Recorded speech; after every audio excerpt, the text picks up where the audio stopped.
Congratulations, you booked your flight to Amsterdam, where you will breathe in the fresh atmosphere.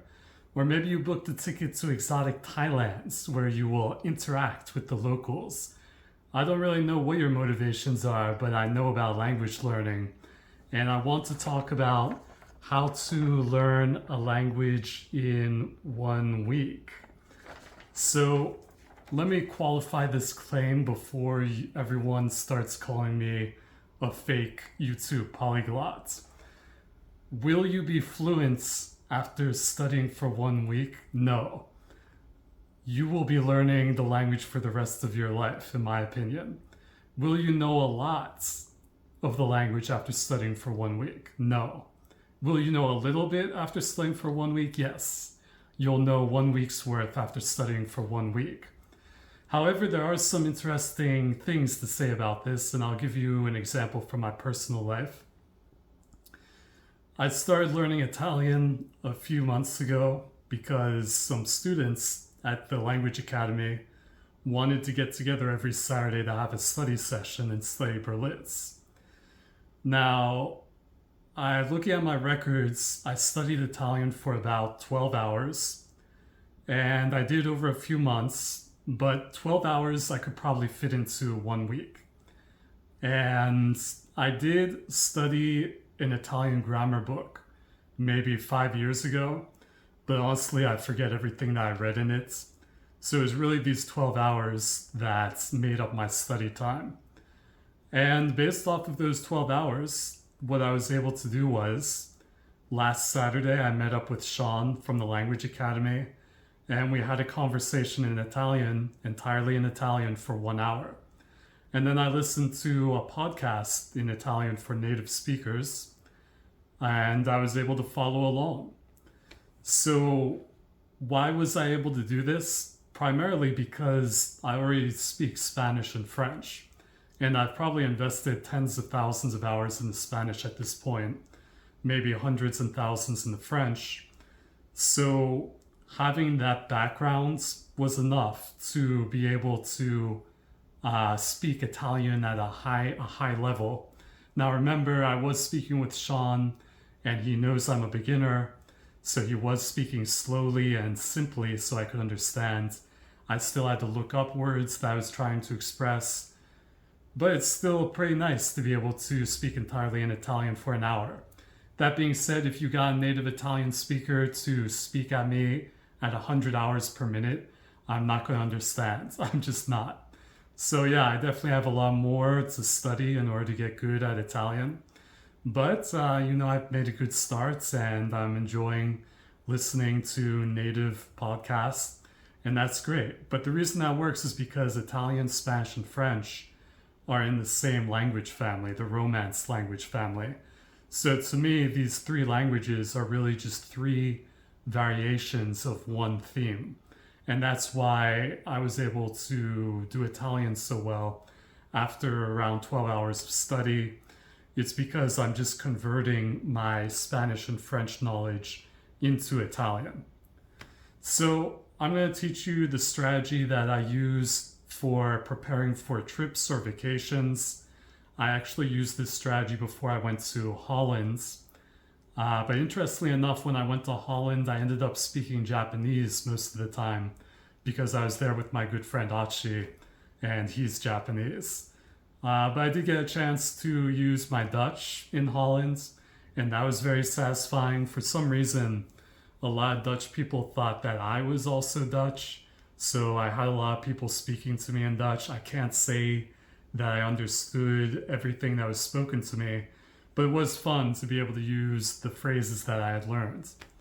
So before I went to Holland, I actually looked and bought and downloaded some prep books that you use before you go on a trip.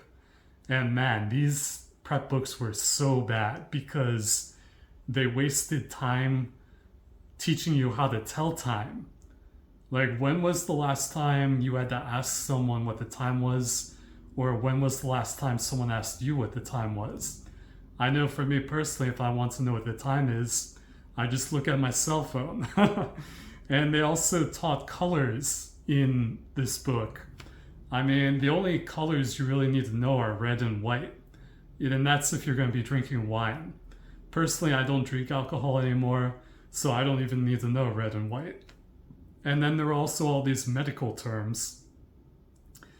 If I'm ever in a hospital in a foreign country, you better believe I'm going to be asking for the doctor that can speak English. So I feel that's a waste too. Have you ever heard of Amelia Earhart's? She was the first woman to fly solo, well, successfully over the Atlantic Ocean.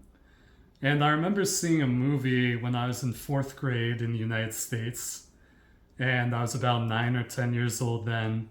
And I remember this scene in the movie. It was a black and white movie, and she was so concerned about the weights of all the objects she was going to bring on the plane, because obviously she didn't know if she was going to make it, and the heavier the plane is, the more fuel you need, and she was worried she would run out of fuel before she got there.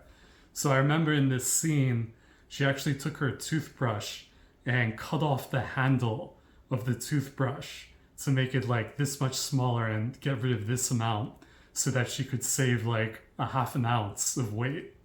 But I think this is really what you need to take as your mindset when you're thinking about going to a foreign country and learning a language in 1 week. 1 week is not a long time. So you need to focus your efforts on the words that are going to matter the most and not waste your time on anything that you're not going to be using there.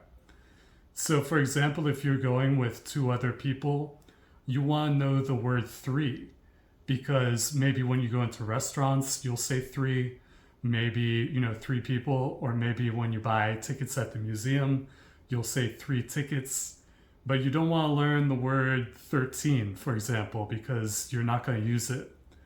Unless that is, maybe you do some research and you find out that you'll be taking a bus route that is numbered 13, in which case then you would want to learn 13. But yeah, if you're not going to be using the number, or you can't predict that you'll use the number, don't bother your time wasting it. So what do you want to do? You want to think of all the situations that you're going to come upon in your journey, in your travels, and you want to write them out. What I did was I wrote out all the situations that I expected to come across into a Google Doc. But you can do it in any word processing program. And what you want to do is you want to write out exactly what you think you're going to say, what you think the other person might say, and just write out a sample conversation in English or your native language of everything you expect to come across in your journeys. So maybe you'd have a conversation about being at the restaurants, or asking, I don't know, directions to your hotel, or instructing the taxi driver where to go. You want to write out all these situations, and then what you can do is you can hire someone on Fiverr.com, Fiverr.com. You can hire someone to translate your text into the target language that you're trying to study. Or you can go the free route and use ChatGPT to translate all the text. That works too. Once you've done that, you want to hire someone on Fiverr to speak the sentences that you've created. Or you can find a text-to-speech generator and you can use that. It should be pretty good as long as it's not too robotic. But you can use that. The point is just to get the right rhythm and the right pronunciation of the language.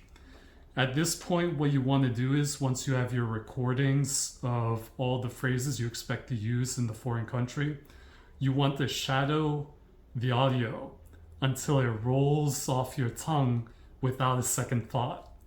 And what do I mean by shadowing? What I mean is you want to listen to the audio clip, you want to listen to the speech, and speak it simultaneously. So you want to listen to the language and speak it at the same time. And what this is going to do is, as you repeat and you train yourself to speak these phrases without hesitating, without tripping over the words, without tripping over the sounds of the words, what this will do is it'll train these phrases into your mind so that when you need them, you can just say them like that, and it just rolls off your tongue and you're able to say it at full speed without hesitation. The last piece of the puzzle is you want to use your imagination and go into your mind and actually imagine yourself in the country, in the situation, using the phrases that you've learned. So you want to hear someone and visualize them saying the foreign language phrases than you. Then you might even want to speak aloud as you imagine yourself in the situation. Speak aloud the phrase and say it at full speed as if you were actually there. The other thing you can do is you can also role play by hiring a teacher or a tutor on italki, italki.com. You can book like a 1 hour session and just tell the tutor, show them the document that you prepared in the foreign language that you translated and say, hey, can we go through these role plays? You play the other person, I'm going to play myself, and we're just going to speak back and forth and go through every situation I have in this document. So there you have it. That's my strategy for learning a language in 1 week to prepare yourself to be able to use the language. Obviously, you're not going to be a master of the language after 1 week. In my personal opinion, it takes a lifetime to master a language. But with 1 week, you can learn some great phrases that you can use on the native people in the country. And I'll tell you, being able to speak the native language of the country you go to visit, it goes so far in terms of making the people there happy and just having a better experience on your trip there. So I do highly recommend using this strategy, and make sure you go through all the steps so that you're able to speak the phrases without hesitation and it just rolls off your tongue so that you can have a great experience yourself. Okay, I hope that helps. Thank you so much.